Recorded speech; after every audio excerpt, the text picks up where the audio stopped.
we understand ukuthi as soon ngireceive i-call yokuthi uyeza uSilinga, umuntu wesilisa usuke sekuqalile ngokocansi.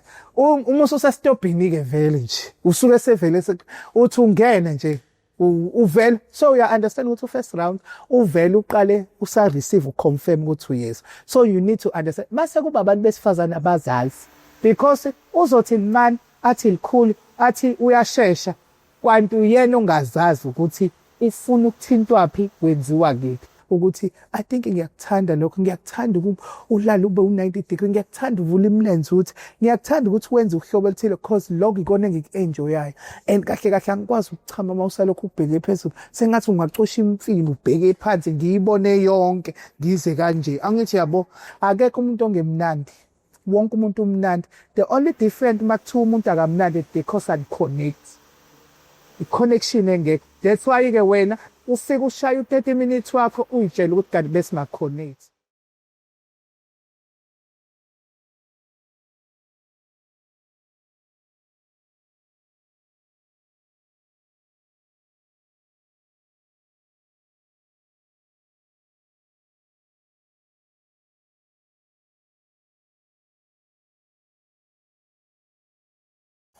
Angibonge ithuba engitholayo. Igama lami uSibongiseni wakaKhumalo. I prefer uSibo, but igama lami nje uSibongiseni ngwaKhumalo. Ngiqhamuka eMlazi, ngikhulele khona eMlazi. I'm a last born kuyingane zakwethu esasu-5 sesele so-3 from Ngoma noBaba. My pronouns is he, him, his. BesiZulu ngumalume, ngubhuti, ngubaba, ngumkhulu ngoba seninabo abazukulu. Mangithi ngumkhulu ngichaza ukuthi ka esiZulwini ayikho i-adoption, so ingane kabhuti wakhe ingane yakho. So kusho ukuthi ngubaba enganeni zabafowethu, ngubhuti kuma siblings ami, ngumalume kuyingane zodadewethu, ngumkhulu kubazukulu basekhaya. So kubalulekile lokho because sometimes abanye abantu bazi ukuthi when your sexual orientation is homo, then they will think ukuthi awusakwazi ama-pronouns akho kushintsha nje, I'm still malume, I'm still ubhuti, I'm still umalume. And then ngikhulele eMlazi eselokishini, yeah. Mhlampe angiqale la, I work for the Lesbian and Gay Community and Health Center, okuyinhlangano elwela amalungelo abantu bobulili obuthandana nobunye ubulili. Mase kuthi part of umsebenzi wami ukuthi ngiyafundisa kakhulu. I do sensitization trainings, especially with government department on how to produce or how to work with diversity community. Bangasebenza kanjani nabantu abahlukahlukene ukuze ba-produce quality service, as a constitution issue ukuthi everybody has a right to access all the services of government regardless of stigma, regardless of discrimination. So omunye umsebenzi wami ngikona lokho ukuthi ngiyafundisa kakhulu ukuthi ungasebenza kanjani nabantu abahlukahlukene. We are part of the Key Population Clinic. Masithi Key Population Clinic ila ma-clinic lawa abantu abathile ababenqena ukuya kulawa government ngenxa yokucwaseka, and then uthola ukuthi sebesebenza beza kuthina. But-ke kuma-clinic ethu isikhathi esiningi we provide HIV testing, TB and STI. And then the reason yokuthi siba-train labaya because i-accountability ka-government ukuthi a-produce ama-services, but then thina siyamlekelela ekutheni mase sibatholile labantu, we are bringing service to community, siyakubona ngqo, and then mase siyabathatha siba-traffic back to ama-facility ka-government. So kubalulekile ukuthi mase belapha ku-government bangakutholi ukucwaseka njengoba thina suke sesiyenzile relationship. And then-ke mase kuba khona into esibiza ngo-civil society. I'm the provincial LGBTI sector leader KwaZulu Natal, okusho ukuthi ngomunye wababhekeleli balezi zinto ezikhona between government and the community. ngumikliman. If kukhona into engahambi kahle from government, I have to go ukuthi kwenzakalani la. Siyazi ke civil society we've got 18 sectors or more. La si-no-man sector, women's sector, youth sector, LGBTI sector, sex workers sector, PUD, TB, la sisuke sihlangane khona sibheke ngendlela esisebenza ngayo, especially when it comes to HIV, TB and STI. Siyazi ukuthi sinemgomo esisebenza ngaphezulu kwayo, okusho ukuthi masisebenza ngaleyo mgomo kuyenzeka sithi mhlambe let's say kunalento esiyesi ama-plan ayawabeke mhlambe u-Department of Health ukuthi ngeminyaka ethile sifuna ukureacha ukuthi no new infection. Masethina as a sector city, no government. Since kusenale gap le, we cannot reach that goal. Ngenxa ka 1, 2, 3. For example, ezinye zezinto esasikhala ngazo kakhulu lezi zokuthi if facility noma clinic ingakayi-provide dental dam, lubricant, then it means we can't go to say there's no new infection, because part of the prevention method says we need to accommodate everyone. So i-dental dam mhlambe ngoyichaza ngelilanga ukuthi enye yama-condom, especially for oral, when someone wants to go down kulomunye uphathina. It's not ke yokuthi yama-lesbian ngoba beyibona it's a flat sheet, it's for everyone, because even men can go down to a woman as part. So ezinye ke zezinto esisebenzayo lezo. Why mhlambe LGBTI? Because ngikhulele elokishini, ukukhula kwami elokishini besinenawo ama-programs that educate about LGBTI. So okusho ukuthi if there is no programs kwakudinga ukuthi ube strong nje. Yabo kwakudinga ukuthi ube strong. That is why mangabe umuntu ezothi hey wena ukuthi ubuye usho ukuthi lalela ngumfana phela yabo hlala kabheke shwebe mina yabo kube kuvuke lokho. But ke akukushintshi ekubeni who you are. Iqala lapho nje mhlambe. Ake explain mhlambe lo LGBTI, because abanye abantu bayaphambuka mangabe sikhuluma ngokuthi emaileni. As a sector I will say LGBTI and then A and S plus ngizochaza kodwa nje as a sector ke sithi LGBTI plus and these 3 dots asho ukuthini. L, it's for abantu besifazane that are attracted to abanye abantu besifazane, that is lesbian. Okusho ukuthi uma uyi-lesbian akusho ukuthi you need to be butch, you need to be feminine. It's just a woman who's attracted to another woman. And lokho kusho ukuthi ungaba wesifazane ofaka i-weave, ofaka i-makeup, afaka amacici, afaka u-7 inch wamahili, nobabili ningabesifazane ningagqoka kanjalo, akudingi ukuthi kube khona okuthiwa uyindoda nani. Both they are women and both they are covered with women's rights. Okusho ukuthi bobabili bengabantu besifazane be-attracted bayakhaveka ekuhlonipheni umuntu wesifazane, beside ukuthi they are attracted to each other. Masiya ku-G, it's the same. Nabantu besilisa, they always look ukuthi when you are gay you need to be feminine. Abanye baze bakukhombise ngesandla ukuthi you need ungathi uphukile yabo. Kanti mhlambe it's 30% of those feminine gay guys. Most nje they are very masculine. Nina nitshela ukuthi abangani kanti bayaphusha nje bobabili lokho nithi hayi abangani lo usanele nosandile kanti nje yakho uyabo kuyabheda. So nakhona you can be two bold masculine guys as long ni attracted. Nakhona futhi you've got ama features ukuba umuntu wesilisa, because abanye abantu they think ukuthi khona okungasebenzi, cha nje konke kuyasebenza. Mhlawumbe futhi okwabo kukhulu even kunalaba abathi bawu-hetero, because abantu they don't understand ukuthi it's just the attraction ukuthi ba-attracted to each other. And then masikhuluma ngo-bisexual. Bisexual, it's for that human being who can be attracted to same sex and also be attracted to opposite sex. But it doesn't mean ukuthi ngizosho the definition. Bisexual, it doesn't mean that you must have two relationships in one. It only says ngiyakwazi ukuba nomjolo no same sex umgowishe ngidlule kuwona ngiphinde ngibe attracted to mhlambe same sex, nakhona siphinde kungenzeki qhubeka. Okusho ukuthi ama feelings ami ayakwazi ukuthi engimbona njengamanje ngibe attracted as same sex ngiphinde qhubeka. There's a lot of stigma ke kulokho, because abantu baye bathi you must choose one. No, we need to respect. If he's bisexual, he is bisexual. If she is bisexual, she is bisexual, regardless ukuthi ingoba ihlukumezekile, cha nje u-bisexual. And then siye ku-T. Uthi umuntu transgender. Transgender means you are assigned at birth and then ingqondo yakhe ayifani. Remember ukuphila komuntu kula ingqondweni mase kuthi gender yakhe ubulili bakhe asuke phiwe. That is why ngingasho ukuthi uyi but ngithi uphiwe because when you are born biologically usuke uphiwe that organ. So when you are a transgender, your organ and your life is not aligned. So it means I can be a woman but on a man's body. I can be a man on a woman's body.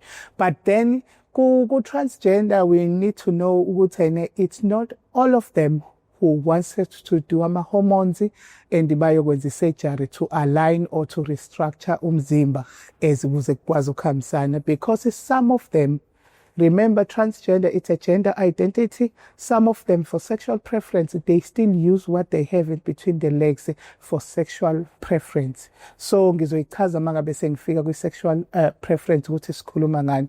So transgender ke ilabo bantu abanjalo, kuyenzeka ke abanye bafisa ukuthi ngoba lokho akuhambisani nalokho ake ngikwenze kuhambisane, or omunye engqondweni yakho usuke ngekho comfortable mayibuka ukuthi lokho akungona mina, yabo. Then ke uthola ukuthi omunye uzoqala kahamba ama-psychologist to restructure ingqondo yakhe, and then ahamba yothola ama-hormones to restructure the body, and then mhlampe at a later stage restructure ke umzimba so that it can be aligned. But then, as I said before, ukuthi bakhona abangakufuni ukuthi ba-restructure because they are still comfortable ngalokho abanakho. So umehluko kwaka-trans woman no gay man, I am a gay man, a trans woman, she, as a pronouns, a gay man, he. And then uthola ukuthi umehluko ka-trans man and a lesbian, lo munye uzothi I am a he, and then the other one uzothi no, I am a she, regardless ukuthi I'm attracted to another woman. So transgender ke into kanjalo. And then masasiya ku-intersex.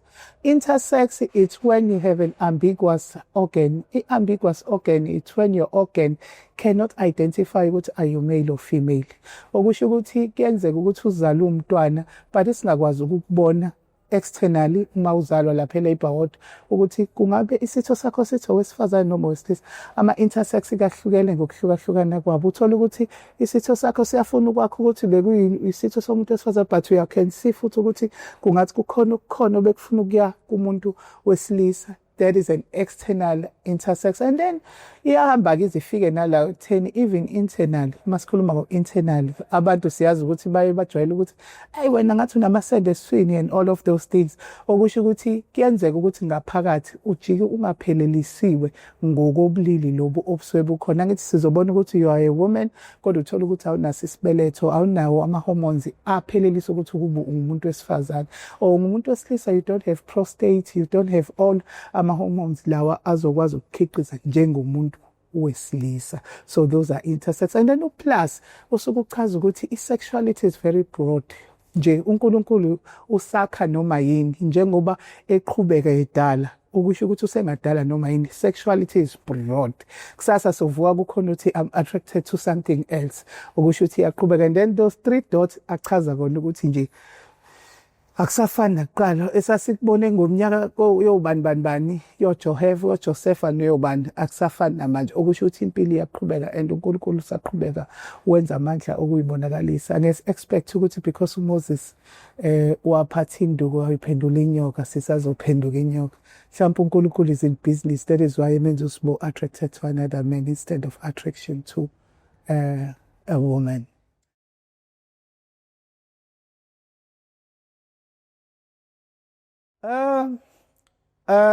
Njengomuntu okhulele lokishini angiqhubeke kuleyo part njengoba ade ngichaza. I don't know coming out ukuthi yini coming out laba bathi nje I just want to come out, I'm in a closet. I never been in a closet. Angiyazi ukuthi yini closet because when I grow up ngangusbo nje, sibo omuhle, mhlawumbe usibo ompofu ngathi intombazane ngakashiswa ilanga, usibo abanye mhlawumbe mabesenzisa lawo magama yethi sisibhuti, ngiyacabanga lesikwazi umfana ntombazane. Sometimes I didn't even understand ukuthi I should thini.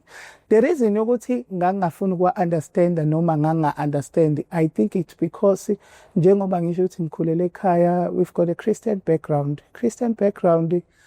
Abazali badlala indima enkulu uma bekhulisa abantwana. Mhlawumbe siqale lapho because ibona abakwazi abawukhiye for abantwana bakho. So mina mangikhula, I remember my primary level, zayingekho imoto zase-crash in those years. Ubaba wami he make sure because ngangumuntu ongathi uthambile uyangiqoqosha nje afika ngibeke lapha esikoleni aphinda ngilande kwakusekhona lento yokungena emini nokungena ntambama yabo so ubaba wayishaya ama-shift buyangena ebusuku umsebenzi ayewusebenza so angiqoqosha ngibeke thola ukuthi uphuma ekuseni uzomqoqosha ngihambise before uma engena i-night shift angiqoqosha ayongibeke lona so lokho kwakwenza ukuthi uthando lakhe nami I was very close kuyena than my mother.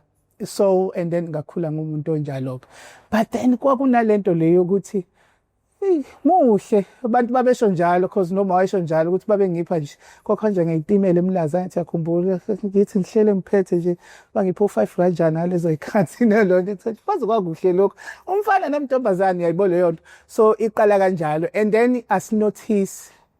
That's why ngithi kubalekile abazali to observe their kids as bekhula because ezinye zezinto sokuyibona eyikwazi ukukusiza in a long term to identify ukuthi I think ngangikubona u1 2 no 3 then as ngikhula ke sasifundiswe ngalento leyo ukuthi inhlanzeko nje ekhaya sasikhule ngenhlanzeko sasikhule ngalento ukuthi siyingane za Sunday school awukhulumi noma yini awukhulumi noma kanjani ingane ya Sunday school ayisho inhlamba ingane ya Sunday school ayilwi ingane ka Sunday school awubabili abantu abadala nje bebexoxa all of that which is got nothing to do with the sexual orientation. Why I'm saying this it's because abantu once ba observe ukuthi you gay or you living with disabilities or nebalela imhlophe and then they focus kulento engekho umntwana mkhulise njengawo wonke umuntu treat them as equal whether une disability whether LGBTI whether unjani so if ukubathathe kanjalo njengomzali wathi einganeni zami ezo5 ngiyithanda njengokuhlukahlukana kwazo nangebehavior yazo engafani then kukwenza kube lula ingane ukuthi zithola from support from ekhaya. Why ngikhuluma ngesupport it because kusenza sibe nale yanto yokuthi ukwazi ukuphumelela phambili uma usungaphandle because ngaphandle ufika ube nezimfundiso zasekhaya uma usungaphandle kuba khona lento leyo yokuthi omunye uzothi nje hey aha wena kokuthi nokuthi mhlawumbe athi umuntu ufuna ukukushaya ngiyalinganisa noma athi umuntu why kanje but if isupport isekhaya uyabuya uyosha ekhaya ukuthi yazi sibani wenza ukuthi then they will discipline lo muntu uyabo so ubaba ke wayengafuni nje ukuthi ngikhale nje ukuqala lokho so manje ngakhala wenza sure ukuthi uye esikoleni yokubuza ukuthi ushawo ubani kwenzekeni nani uyayibona lezo zinto ezikanjalo because sasinalento ukuthi make yabo nje empilweni yami I remember ngake ngalwa kanye ngathatha iscript apho iscript ngamkwazi umfana acishe ngamqebhula okhakhi ke kwakuyilento ebaqinile but only to find ukuthi kwavela wathoje esikoleni okusho ukuthi wena umsukelile uyayizwa le nto and ngakhala ke sengibaleka ngiphithuma ekhaya ubaba waye esikoleni and then wathi nje kodwa kusalayo kamsukeli parenting it's a package. When we say package it's a package I mean loving caring discipline as well angithi uyabo why ngifaka udiscipline it because umuntu mephuma esangeni umzali uyena okufanele ambuyise uyena okufanele abe ne communication why are you behaving in a certain way yindaba wenza kanje yindaba wathula kangaka why isolate are you okay are you alright so that ingane izokwazi kubalekile ukuthi sikwenze lokho because ku prevent lento ukuthi sibone ingane yabuya emsebenzini ingane isilengisile garage kanjani I didn't have a chance to talk to my parents. Usuthola ngencwadi yokuthi bengibuka ukuthi awunginike isikhathi sokukhuluma ngakho. I have something ingani triggerisha emisi yalento oyabhulisha esikoleni ayikwazi ukuba nomuntu exoxa naye. So kubalekile support from home and ikwenza ukuthi ube strong noma usungaphandle.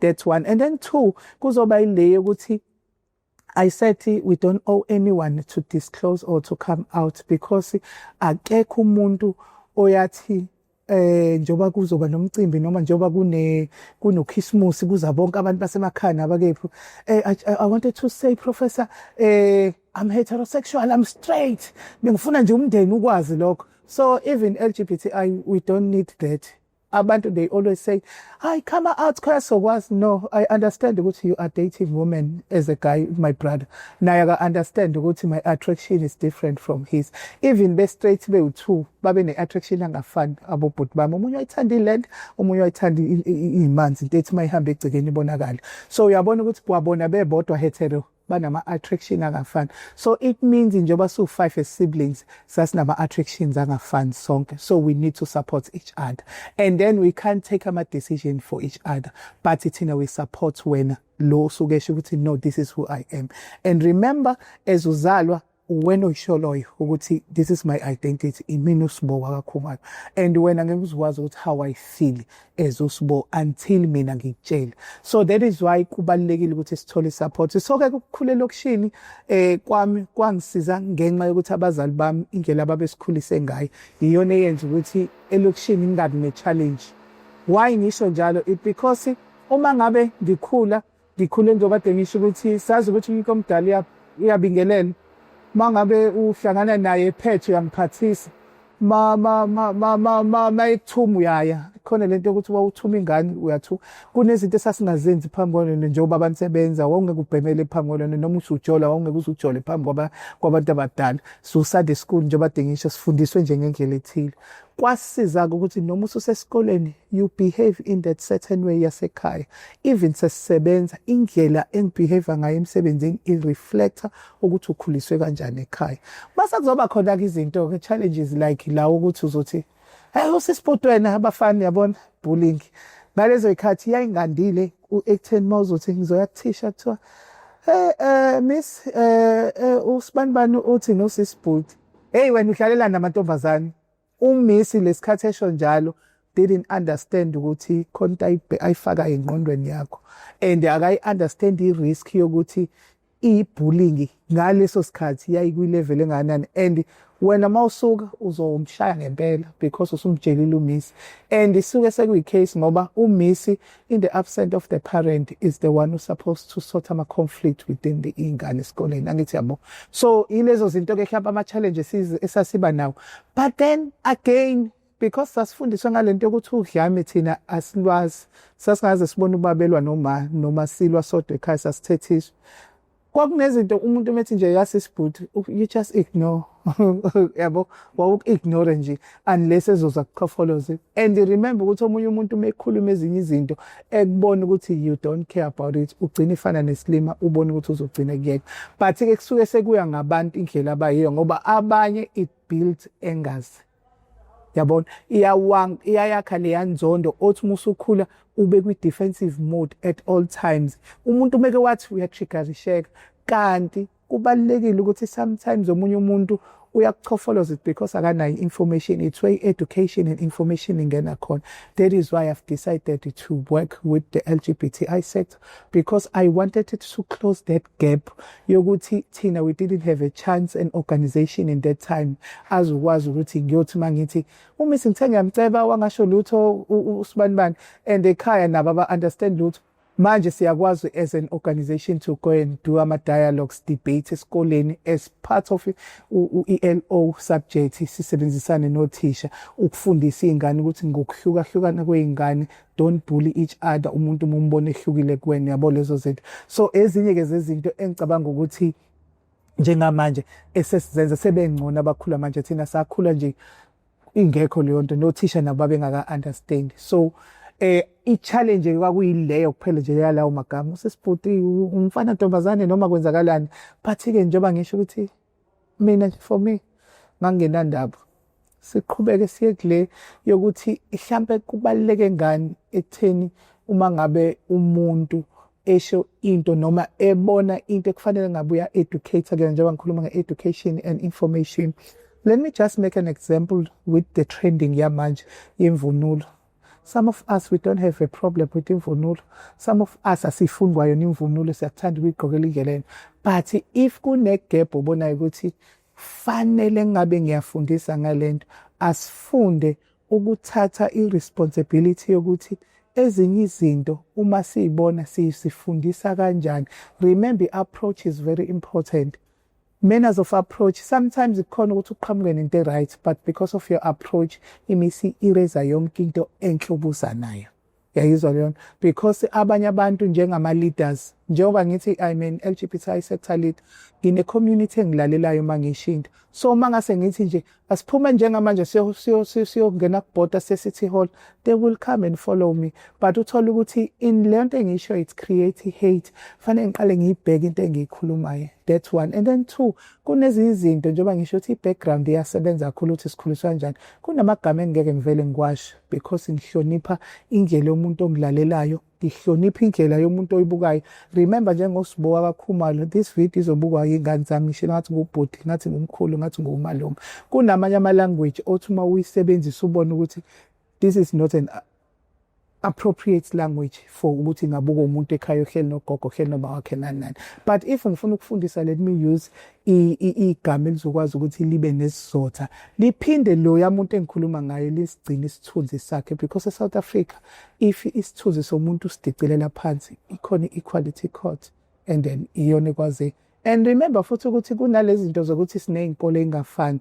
We are a diverse country. Okusho ukuthi kungenzeka ngibe i-Christian, kungenzeka kube iNazaretha, kukhona oyisangoma, kukhona ongakholelwa ndawo. But we need to accommodate each other. But kuyi-responsibility yami yoku-understand ukuthi why amaNazaretha egqoka umNazaretha omhlophe. And then mina if ngine-interest ngiyambuza loyayana, owaseNazaretha akufanele abe kwi-defensive, but fanele angitshele ukuthi uNazaretha ukuthi siwugqoka. Ngiye ngibone nje before bangene ematsheni bama ngaphandle bakhumule kuyimaye efaka umNazaretha engenisa. Okusho ukuthi kunendlela thile ekhona. Nakhona kule mvunulo kwakufanele kube kanjalo ukuthi kuney'gaba ey'thile zemvunulo mhlawumbe kungafanele igqoke ubani nobani nobani.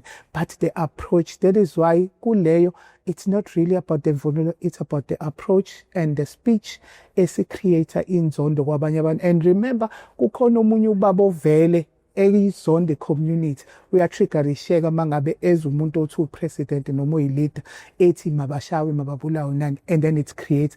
And remember, I can drive mina mhlawumbe ngi-safe, but kunomunye umntwana olapho LGBTI oyothengisa into econtainer la izohlangana nabantu abazovele bamshaye because of kumuntu uthe kanje kanje. So kubalulekile ukuthi whatever sikushoyo sibeke i-respect ne-dignity yabanye abantu. And remember, we are all humans, and as humans the South Africa cover everyone with the constitution. Awukho umthetho ongale, ngisho ungakholelwa kuyini, it has to align with the constitution.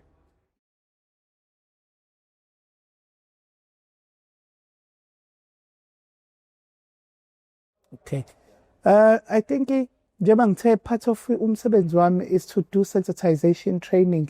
I deal kakhulu with ama-government and other stakeholders or service provider. Ekutheni how can you work with diversity community so that you can produce quality service. Kahle kahle yazi sensitization isuke ingakufundisi ngomuntu, isikufundisa nge-JD yakho, job description, ukuthi usebenza kanjani umsebenzi wakho. Ngizobala ama-department awu-2, mhlawumbe ngizobala u-SAPS, ngibale u-Department of Health. Mina uma ngabe ngikhuluma with i-risk assessment kumuntu, singamgcina kanjani umuntu e-safe ey'ntweni azenzayo when it comes to HIV, STI and TB.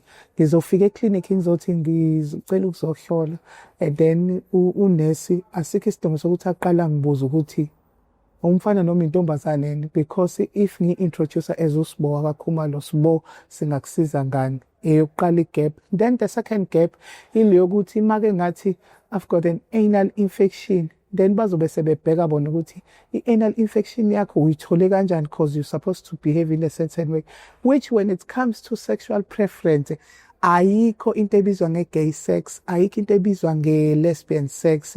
Sex is just sex. And remember, sex ayinayo i-gender.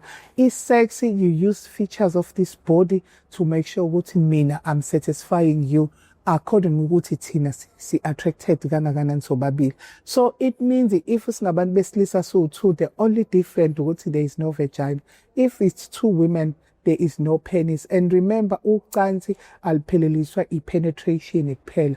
Yonke into esikwazi ukuyenza. That is why when we talk about prevention methods, we talk about ukuthi iyiphi into esisebenzisayo to prevent this human body to be safe when it comes to HIV, STI and TB. So for example, if umsebenzisa lo mlomo, both yale mlomo, asiwazi noma wesilisa noma wesifazane, when they kiss each other, khanya ugesi omunye umuntu umbona amehlo ebhekale.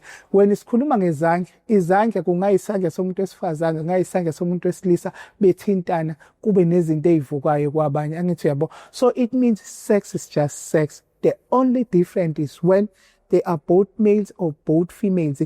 Both males ayikho vagina, both females ayikho penis, but sex is just sex.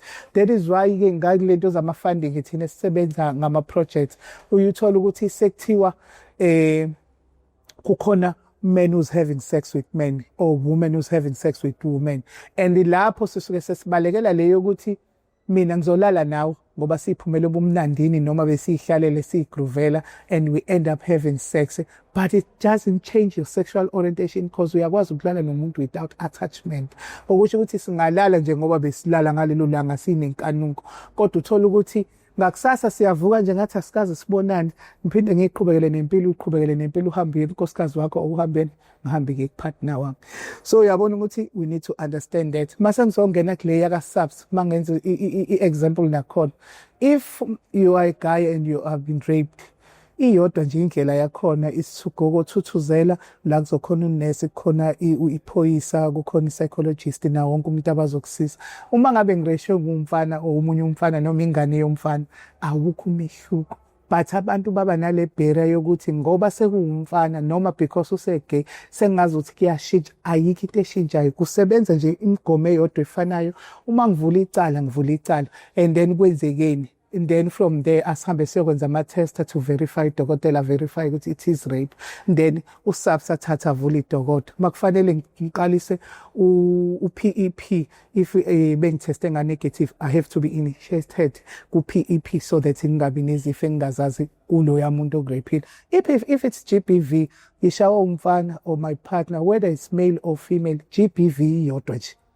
Kwenzekeni uyambopha noma uvula ufuna i-protection order, uyayibona zonke lezo zinto. Okusho ukuthi abantu they need to learn ukuthi kunezinye izinto engafanele siyibeke ngebhokisi lokuthi because I'm gay sekufanele benze ngenye indlela. Cha, kuphele nje ama-terms nami indlela asebenza ngayo i-job description yakhe akayisebenzise nje obinjalo ngoba akwenzi imehluko. So i-challenge esinayo I think ile yokuthi abantu make bekubona ukuthi usebhokisini. That is why uyuthole abanye bethi ayikho lento nani, it because thina sikhule sekukhona lento yama-rights after 1994, then saqala-ke sadefine this LGBT, but before bebekhona nje abangane abawu-2, omunye uthola ukuthi ubaba nje osowazi iy'nwele seyiqala la isiphundu ngoba nje wayitresha, babetresha, babengenza ama-dread. Uyabona ukuthi ayisekho, kodwa uyabona nje ukuthi hayi shoot lo baba wayegay nangendlela ahamba, but babe-accepta as he is because wayengakweleti muntu, wayengachazi lutho. Uyayibona leyo nto, and ukwazi ukuthi akaganiwe kuwukuthi nje ingoba uyena. But abantu banalento ukuthi mase ngithe nje hayi ngusibo I'm gay, then they wanted to define ukuthi ugay usho ukuthini. Okay, njengoba ngisho ukuthi sometimes sex is sex, so it means it's sex. You can have sex without attachment, but because of the peer pressure when you grow up, I've got a lot of friends that are heterosexual, ngabangani bami nje engakhula nabo ngifunda nabo. Even futhi into engiyithandayo they do understand because abanye babo njengoba beshada kule minyaka yethu yamanje, they invite me ngiba ama-strogen as friends, sibe sonke ndawonye because sisuke sabangani and akwenzi imehluko. But-ke kwakwenzeka uthola ukuthi ngenxa yesakhiwo sami ngangibukeka, ake ngisho njalo, ngangibukeka nje ngise-flat ngisagqoka u-28 ngifaneleka kulezo. Amantombazane ayengithanda actually, amanye ayeyizela kuwukuthi I was not attracted, but-ke kwakwenzeka kufike la ekutheni nje senza noma yini ngaleso sikhathi. Njengoba kade ngisho ukuthi it doesn't mean ukuthi ngiyakuthanda. I can have sex with you, but if ungakuthanda lithanda.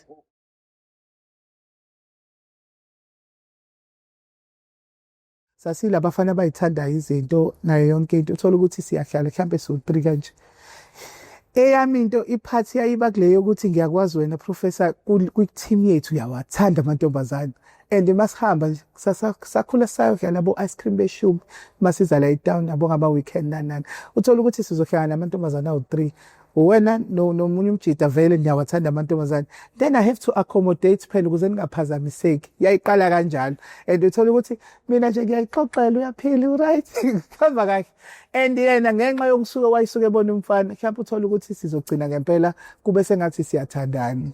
We'll exchange inamba futhi-ke kwakumnandi ngoba kwakuyinamba zasendlini 0907 so 0907 ubuye usanga ukuthi ungangifonela ekhaya ngoba bahleli babuka i-days noma babuka ini ngalezo yikhathi yabo, and uthola ukuthi bayaqhubeka labaya. Mina i-challenge yami izoba kule nto ukuthi-ke nje because vele I don't have attachment with women, I'm not gonna phone you, I'm not gonna check. But uthola ukuthi-ke kukhona la uthola ukuthi sithi siyayikhipha-ke siyobuka sakhula sibuka ama-movie ko-BP Center nakuHwila ngithi yabo sesifanele sihambe iskim sami ngoba ngiyafuna ukuthi sibe grand, then we'll end up-ke sihamba sonke-ke mhlawumbe siplanile into ethile. But because ngithe ukuba gay ungumuntu wesilisa with all features and they are working properly, then I will have with no attachment. And remember, even umuntu wesilisa uyakwazi ukuthenga umuntu angamazi just to satisfy their body. So it's just to satisfy their body ngaleso sikhathi, but it doesn't change your sexual orientation. And remember, I can even have sex with a woman just to have a biological child. Remember, kuba nengane, it's my choice ukuthi ngifuna ukwenza adoption or ngifuna ukwenza in vitro noma ngifuna ukuyenza biological, yabo. So nje ezinye zezinto engicabanga ukuthi abantu abayifunda ukuthi ukuba nengane doesn't change who you are. Okay.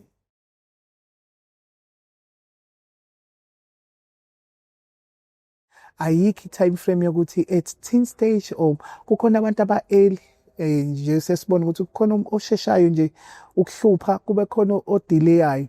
But because ukuthi thina sasikhuliswa ngalento wa-Sunday school, after Sunday school when I join u-teenage or i-youth esontweni, ithiwe la ngavele ngasindiswa nje, ngavele ngasonta nje. Ngawumuntu othi noma ngabe ngi-attracted kumfana noma ngabe ngi-attracted kwintombazane, but I'm just a born again Christian. Yabona ivangeli ngathi liyavutha. Maybe possible ukuthi I was trying to deny my feelings, I'm not sure. But kodwa inje ngavele ngawumuntu othi nje ngiyakholwa ngoba vele. And i-support koyithola ekhaya mawukholwa bajabula kabi ngoba kuvethi nje awitsizwa ngusibongo wakhumala ngijoli ngisindisiwe angilandelwa intombi. Kodwa uyazi ukuthi manicula lapha ekhwayeni, hayi uprofessor ke kodwa ke akufani nokuba kwaSili. Uyayibona yodwa. So it's where uqala ubona. Mhlambe mangikhuluma ngeattraction ake ngikulinganisele ngento ejwayelekile.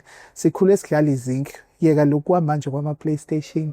Kunalento le esasiyenza ukuthi manidlala siyadlala khona uma khona ubaba khona onjani siyahlala kunemhosha emalokishini ujikela ngale omunye ujikela uthola ukuthi nithi nidlala senibambena ngithi yabo, and ukubambana kwenu nisuke ningazi ukuthi nibambana kanjani until ubone ukuthi hayi usibana nosibani kodwa ibhlukwe lalo seningathe nedot ethile ngathi manzi noma sekukhona into emile from 2:30 okusho ukuthi i-attraction ayikho umzimba ibutton elithi on and off.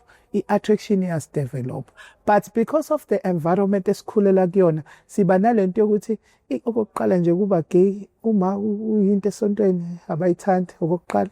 2, mhlambe isiZulu ngikhulele endaweni yasemakhaya we bazothina insizwa bazongishaya ngemshiza noma ngani, and then umuntu mayiseyayisuppressa ukuyisuppressa doesn't mean ukuthi ushintshe semdala, kusuke enzela lento ye-safety yakhe ne-rejection because siya observe kakhulu uma sihlala njengoba ngisho ukuthi i-support yasekhaya angifuni ukukhuluma ngami kuphela ngoba mhlambe mina ngibe right for i-support, kukhona omunye ongenayo i-support from ekhaya. Uthola ukuthi asikho isidingo sokuthi aziveze ngoba usuke balekela ukuthi abanye bazomdisowner, abanye bazongaqhubeki bamfundise bamuphe ama-allowances akho okuqhubeka.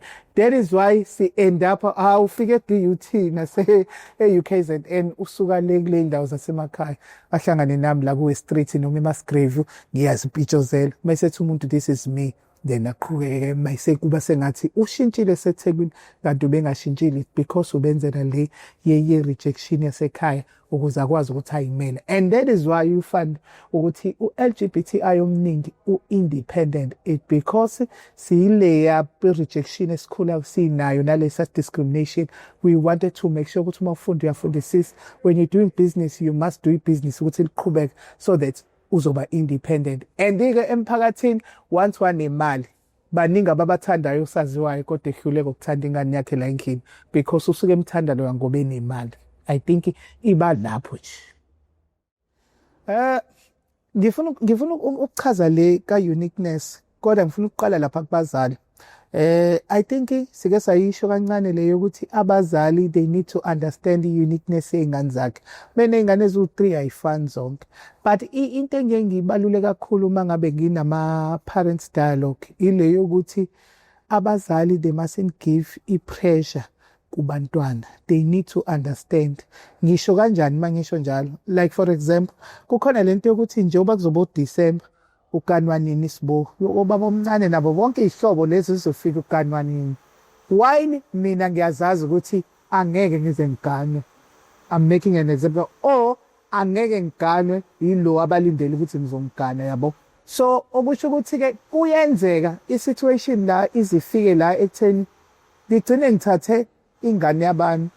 Le ngane yabantu engiyithathayo ngazi kahle enhlizweni yami ukuthi angimthandi owesifazane. But because of i-pressure yomndeni elokhu ithi nje ganwa. Yabo nje iphasikile amaholide amakhulu asuke ehlanganisa umndeni. Sekufanele-ke lokhu ubalekela lowo mbuzo nje. Or mhlampe esontweni, ubakithi kantwana ushada nini nabo bayakhetha bayaphakamiswa. Uyabona? Ngifuna ukuyibhalansisa ngesintu nangenkolo ngoba abanye abantu bakho. Kodwa uthola ukuthi-ke sithe ngizolokhu ngibuyela futhi back. Definition of a gay guy is just a man who's attracted to another man with all the features of umuntu wesilisa. Okusho ukuthi I can do whatever kwenziwa umuntu wesilisa. Ngithathe lo muntu wesifazane ngimfake endlini, and uma ngimfake endlini sizokwenza yonke into eyenziwa indoda nomfazi because angithi ngifuna jump ngiphume ngizosebenza eThekwini sihlala emakhaya, which is not fair because loya unkosikazi wabasekhaya uhleli lapha. Then ngiyafika la eThekwini ngigijima noSibo, ngigijima noSandile, ngigijima, which is into ezenzakalayo. And noma uthola ukuthi mayisekuthola le ngoba sibe nama cases where avela shona umyeni la eThekwini. NjengoSibo angeke ngayi kwi-funeral ka-partner wami, ngiphelezelwa abangani bami. Ngiyafika le kini kaNongoma, however, nanguNongoduso naye uhle zibambana phakathi-ke. Yila imvuphi iqala khona abantu nje asikwazi thina lokho nani. Kanti mhlawumbe bekwi-closet. Ilo closet-ke sisuke sikhuluma ngayo ukuthi omunye umuntu hhayi ngoba esuke engangazi yena. Uyazazi yena but because of the environment aphuma kuyona uyagcine enza izinto ezizo-accommodate leyo environment. Because as fun. That is why ngithi ngingangaba ney'kandali noma i-support from ekhaya omunye akanayo, then u-end up enzele ukusatisfy abazali nayo yonke. Which is ngiye ngakugqugquzeli ukuthi ugcine uphila impilo ngeyona ngoba uzama ukujabulisa omunye umuntu. At the end of the day eyakho lempilo. 2, it's not fair to the third person because lo muntu omthathayo unalento yokuthi ngithola umyeni njengawo wonke umuntu. Ngithola ukuthi and ikandala mase iqala ikandala zokuthi yazi indoda yakhe isitabane ngoba phela abantu bayabona siyahamba nangoba umnyama siyahamba nasemahhoteli. Usiswa wangakini usebenza la eThekwini siyahamba nami noBheki sizongena ehhotela sibhukhile. Hayibo indoda kaZandile leyana naye ihamba nendoda kugcine kufikile kuwena. Ngelinye ilanga uvakashile eThekwini phela la ehlala khona indoda yakho uyamfica usibone nangu bathatha phezu kombhede. Nami-ke ngeke ngiyidedele phela indoda yami mangabe sekufika wena nami eyami sekuyoba khona-ke njengoba sisuke sathi cheating is cheating. Uba no-cheatela omunye cha nami eyami naye yakho. Akakaze angitshela ukuthi unomfazi emakhaya. So ezinye zezinto esiye sibaleleke kakhulu ukuthi asigwemeni umuntu akaphila indlela afisa ukuphila ngayo nayo iyona ngaphandle kokuthi uthole i-pressure from akubazali because ngempela igcina kunezimpi ezikhona kuze kucishe kufa abantu nayo yonke into ngento ebingavikeleka nje. If nguSibo ngizazi nguSibo, let me just live my life. And i-supporting structure I understand ukuthi uSibo he is gay, so ayingamniki i-pressure yokuthi thatha umfazi iba ney'ngane nani because ngempela it's not fair. But then at the same time kukhona lokho ukuthi enye into fanele siyibuke ngengqondo ejulile evulelekile ukuthi kukhona ukuthi heterosexual couple umfana nentombazane akushele nje nithandana but awunayo kuyena i-type yokuba unkosikazi. Nijole nje for 15 years. Athi meqeda kuwena ajole nomunye for 3 months amshade.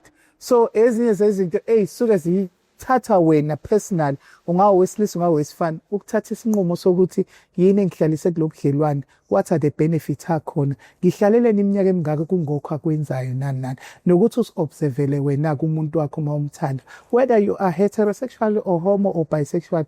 I-partner yakho, you need to understand the background, you need to understand indlela behavior, you need to understand the background yomndeni before uthathe ezinye inqubo, because we are in GBV kakhulu sithole sesibulalana because asifiki kule nto yokuthi ngifuna ukukwazi kuqala before ngize ngiyicommit, ngoba mase ngiyicommitile ila ezinye izinto ongasakwazi ukuphuma khona. But ngifuna ukushare nje some of ama-scandals angena umuntu ama-scandals kakhulu lento, but personally I've dated a guy who had a child ngalezo ikhathi wayenengane, but ukuba nengane akusho ukuthi you are straight or you are hetero. Kuyaba nengane angeke ngize ngimkhulumele because angimazi noma waba nengane ngoba esazama ukufitha ini noma kwakunjani. But one of the days nje ngivakashelele ke nami kamuntu wami bakithi njengenjwayelo i-weekend ngizofika uLesihlanu ngihambe ngesonto, and then ngo-7 kumgqibelo. Yazi ke makuyi-weekend asivuki bakithi, umuntu uyayihlalela nje kwakhe. Ngisho ungahamba nginquni manihlele endlini nomuntu, uyakwazi sithi breakfast siyakhadlisha kokokokoko, ngicabanga ukuthi mhlawumbe wayikade nifonela engamtholi. So makuvuleka ke isicapha mina ngihlalele phela embhedeni i-weekend nami ngumedeni, and then mayivula isicapha uyashoka shuthi bayaxoxa kutheni kade ufuna imali engane nani okuyikona ayekuzele kakhulu. But I think wayengazi ukuthi unabo ubudlelwane nomunye umuntu wesilisa. Hayi ke shuthi ke phela yabona ukuthi umuntu uyabuka iy'nyawo zithi lapha, shuthi mayesefuna ukubona ukuthi ubhizi wena nento, mayesathi into mayeseyabona ukuthi hayi akuyona intombi le, ngoba phela usibo unentsheba ngithi yabona umfana hawu kanti ubhizi yabona. And then ngithiwe iskandal saqala khona saze sagcina, I think because abakubo komfana baba abantu abangenawo umsindo, ethiwe uma wakhona wathi nje umsindo kwamawukho, because mina ngangithi mina akangangifaki kuma-relationship abo i-co-parenting yabo makuthi fanele imali engane yafe, ngoba yena wayethi ukuthi ulebelo ukuthi no la engingafanele afake mina ngila kwi-boyfriend yami ikwami nami, so sikwi-relationship sesiyaqhuba ukuthi wayinoma wengane noma babesathandana angihlangani, but mina ngikhona njengamanje. So ileso I think ileyo i-challenge engake ngaba nayo kakhulu engacabanga ukuthi kuyena ngoba wayefuna ukulwisa mina ngangize ngimlwisa. There was only 2 words engangimshaya ngawo ke mina izombulala umqondo ukuthi nje like serious mina ngeke ngize ngilwe nawe, mina ngizophuma ngimemeze eminyango ngithi na intombazane izongisukela endodeni yami, because I'm out angikho ku-closet nani bayangazi abantu bazohleka wena ukuthi nangezolwa nomfana ethathelwa indoda umfana, while mina ngingakaze ngisho phela ekugcineni umuntu fanele akhulume no-partner wakhe than myself, which sometimes ke kungenzeka kube i-risk kwabanye, because kuyenzeka sitholane namantombazane uthola ukuthi umuntu wakho uchitha nomfana uchitha nelento. We need to understand ukuthi whether umfana noma intombazane awukho indlela ekufanele ureacte ngenye indlela ngoba kuyafana, noma ngabe kwakuwumfana umunye. If indoda yakhe ichitha, deal with your partner instead of dealing nomuntu ongazi ngoba mhlawumbe omunye usuke engazi. I think to share my story ileya lapho ukuthi general we need to understand ukuthi uma ufica umuntu endlini musu ukufika ulo nomuntu osendlini because that person was invited when I deal with your partner, so that ukwazi ukubona ukuthi unikephi, which ilidela kuleyo ukuthi uhlala kanjani kwi-relationship for 10 years umuntu angakukhipheli ngisho inkukhu. You need to decide ukubona. It's exactly naleyo kuba kwi-abusive, uqala emotionally or ngokukhuluma umuntu akubeka isitile awinto yalutho noma in uhlaleleni before afike kwi-physical.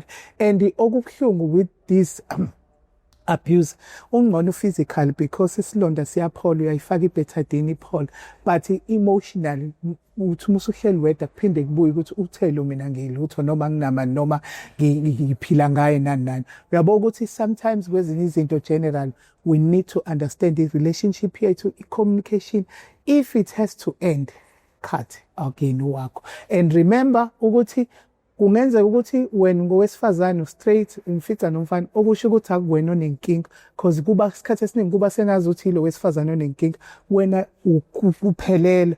it's just that umfana usho ukuthi udla ukudla okuhlukene then wena shiya uma ukuthi awuhambisani nalokho.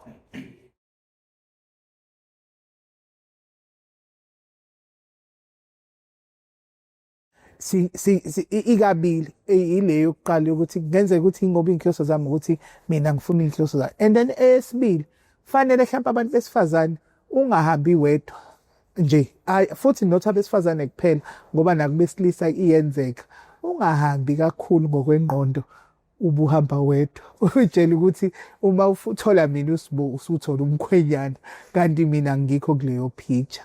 Ingakho i-communication ibalulekile now and then. Part of the relationship, it's not about individual, it's about these two background yabanye abantu. I said before, we need to ukuthi ukwazi ngomuntu wakho, umazi ubiyena uphinde wazi supporting structure yakhe, so that kuyo yonke inqumo oyithathayo usuya understand ukuthi I think lo umuntu kanje. Yes, umuntu awukwazi ukumfunda ngesikhathi esincane, ezinye izinto ziyavela along the way, kodwa ungasheshi ube no long term ngomuntu, zinika isikhathi soku-understand umuntu wakho. Kunezinye izinto nje ngiyibuke ngisho kuma programs ubona ukuthi ilezi zemshado nani ubuke nje ukuthi kodwa-ke noma ngathiwa noSibolo mkhwenyana uSibo, uma usuyayibuza ukuthi kungenzeka yini ukuthi ushada ngoba nayo wesifazane. Ngizokutshela into engajwayelekile. Do you know ukuthi abantu besifazane bayasitshela thina ukuthi mina I can shada nawe because nina ni soft, ni anilwi, ninani, and mhlawumbe amanye niyayisebenza and mina nginankinga, kodwa okwenzayo ngicela ukwenze ngaphandle ngale kwasemzini wethu because efuna ukuhlala kahle. Mhlawumbe usebenama relationship amaningi kade abusive nani, mayisethi no, I can date a gay guy ngoba uyakwazi ukulala, if sikwazi ukulala naye. And remember, relationship it's beyond sex. Iney'nto ey'ningi ey'hlakanisayo, sesakha umndeni, financially, emotionally, spiritually, all of those things, angithi yabo. So okusho ukuthi kuyadepend ukuthi lowo osuke ngena kulo inhloso zakhe zini. Angikwazi ukuphendula lo mbuzo esesibiza kanjani ukuthi angikwazi ukuyiphendula i-answer ngqo, because kungenzeka owesifazane uyangena la engabonanga kube ukuthi akukho fair, but-ke general ezinye izinto life is not fair. Kuyenzeka nawe utrapheke kuleyo unfair ngenxa yokuthi uthola umuntu naye obevele ngey'nhloso zakhe yena. But okubalulekile uphuma kanjani kulowo budlelwane, because okubalulekile if usuyithole utrapheka kuleyo unfair, you need to heal before you move on to another relationship, so that you don't bring ugarbage omdala to a new relationship. Iloko kuphela.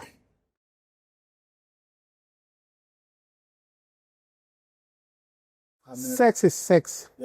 Mhlambe ile yalamabhokisi awu-4 training ngawo. Sex lokuqala ebhokisini lokuqala it's when assigned birth biologically make up ukuthi uzala ubulili buno wesilisa noma wesifazane, male or female or intersex, kube ingane shoot leyo yabo iyazalwa, okusho ukuthi sibuka ingane ezelwe male, female, intersex, uzalwe kanje. Then gender identity uthi uyindoda, uthi ungowesifazane, uthi utransgender, angithi ingane eshoyo ke lapho. Asabuka isakhiwo somuntu, sesibuka umuntu ukuthi uthi ubani, silalela yena. Ngithi lapha yaku sex sibuka isakhiwo somzimba ukuthi wakhiwe kanjani.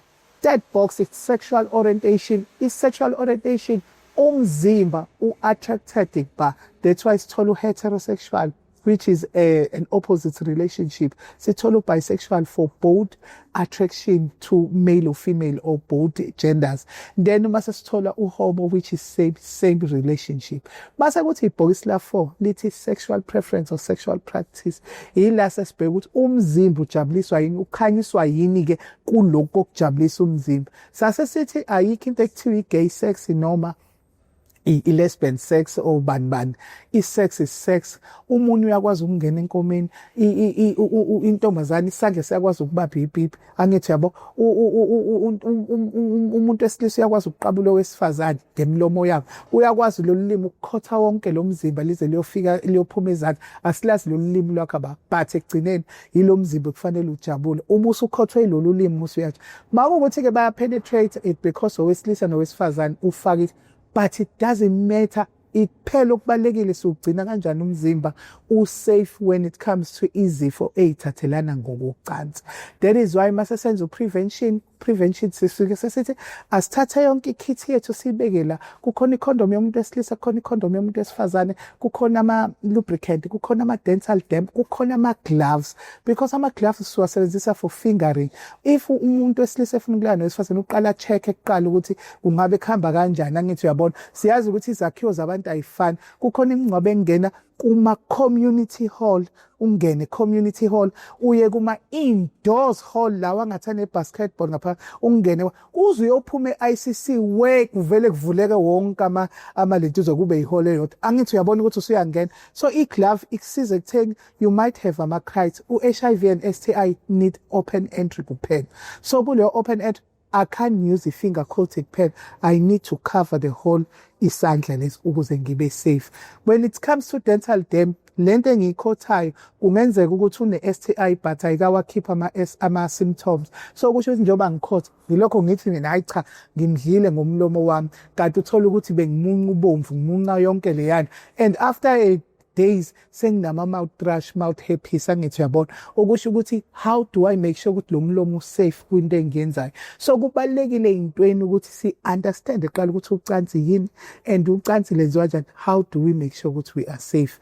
And then mase ngizokhuluma ngaleyo ukuthi abanye abantu they don't understand ukuthi ezinye izinto zenza kanjani. Mostly yabantu they only look at the time frame yocansi ukuthi nje abajida kakhulu analento ukuthi nje ngifuna umshaya 30 minutes uthola ukuthi kulo 30 minutes ubehamba yedwa usilindile nje beyilukela amagodo uyaqamba uyalenda hawu usulandile omunye usevela phefumula usengathi uvuka yiasthma kanti yena usedone flight ilendile kanti mina ngikalendi I'm just dispatching yabo. So kubalekile ukuthi sibe ne communication ifana njengaleyo ukuthi if i-round yokuqala athi umuntu fanele i-round idonse 15 minutes, it's not about 15 minutes, it's about ukuthi sikhonektile yini.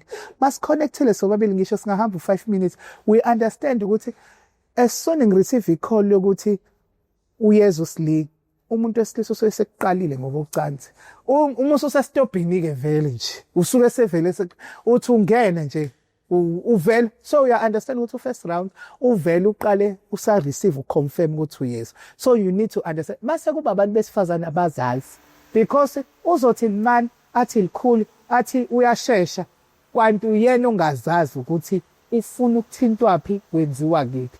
Communication ingena lapho. Akusho ukuthi intombi yakhe yokuqala mawaqale wayimela ibele kusho ukuthi novandile fanele umncele ubele. Understand i-G-spot yomuntu wakho la wasikhonisa izomthinta khona. Angithi yabo.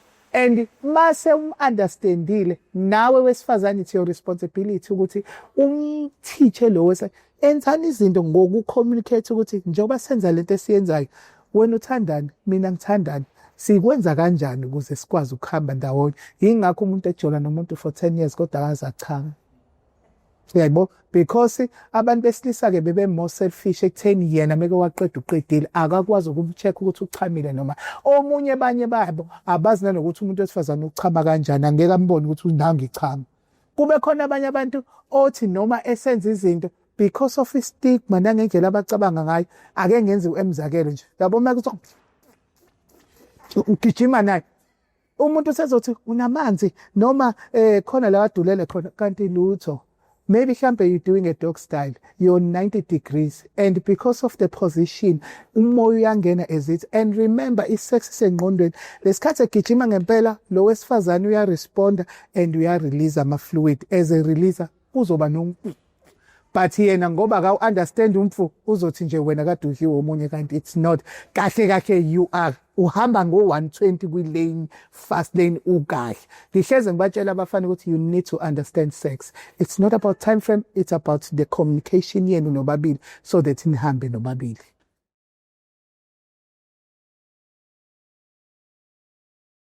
It's not a truth umuntu wesifazane, it's for both individuals. Ama-responsibilities abo bobabili ukuthi communication yezinto mhlawumbe yazini into eqala ibe inkinga ile yokuthi uma siqala ubudlelwane sisuke sijaha ukolala not uku-understandana. Ingakho ngisho ukuthi kubalulekile ukuthi masiqala ubudlelwane se-understandane. Mhlawumbe ingakho abelungu beqala nge-dating. Because when we date, it's where siyaphuza ikhofi ngabe sidla i-muffins ngabe senzani silena. Ngaleso sikhathi, okay, wena Sibo awungitshela uthandani. And then uprofessor uthandani. Okay, professor, when it comes to sex, iyiphi position oyithandayo noma iziphi indlela ezithile oyithandayo. Not ukuthi assume ukuthi because owesifazane efanele ngimenze inkukhu iskwili wona ngimgrill. Uyibona inkukhu ejikayo lezi ejikayo azishintshi because isikhuliswe ngokuthi omunye meke wabheka ngezantsi okusho ukuthi isifebe. Kanti ingakho i-cheating iba khona because wena uyakwazi ukuphuma uye ngaphandle kulozomthenga ayokwenza le dog style. Why can't you teach your partner ukuthi I think ngiyakuthanda lokho, ngiyakuthanda ulala ube u-90 degree, ngiyakuthanda uvula imilenze ukuthi ngiyakuthanda ukuthi wenze uhlobo oluthile because lokho ikona engikuenjoyayo. And kahle kahle angikwazi ukuchama uma usalokhu ubheke phezulu sengathi ungacosha imfimbo ubheke phansi ngiyibone yonke ngize kanje. Angithi yabo naye lo wesifazane mina ngiyafuna ukuthi ukubonisa ukuqhaqhazela sekuthi ngifuna ukukubona nami ngiyakwazi. Angithi yabona nobabili niyacommunicate nihamba nobabili. Akekho umuntu ongemnandi. Wonke umuntu umnandi. The only different makuthiwa umuntu akamnandi because unconnect. I-connection engekho. That's why ke wena ufika ushaya u-30 minutes wakho uyitshela ukuthi kanti bese ma-connect. Bluetooth has to pay so that sikwazi ukuhamba sebandleni. Kunezikhathi la kufanele sicompromise khona ngoba okuthandayo kuyenzeka ukuthi angikuthanda.